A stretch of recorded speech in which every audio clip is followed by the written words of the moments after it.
on est déjà en fait dans, comment dire, d'abord dans un conflit, des bombardements qui sont extrêmement sévères. L'aéroport de Mehrabad, comment dire, c'est à la fois en fait un sas de sortie et d'entrée, vous imaginez, pour des avions en fait iraniens, y compris en fait des avions en fait de transport logistique et parfois d'avions étrangers. Il ne faut pas oublier en fait que l'Iran quand même, hein, elle est soutenue aussi logistiquement en matière de technologie en fait par des pays comme la Russie, et donc il leur faut des accès en fait aériens pour pouvoir des aéroports pour pouvoir en fait amener en fait cette aide à l'Iran qui se restreint de toute façon encore une fois de plus en plus.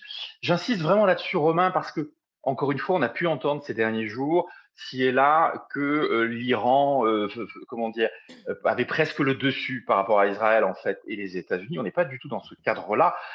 Les Iraniens, ils sont spécialistes de la guerre asymétrique. Aujourd'hui, ils vont tout faire de toute façon pour utiliser la géographie, à commencer par le détroit d'Ormuz, qu'ils bloquent en très grosse partie pour créer en fait les conditions d'une crise économique à travers le monde.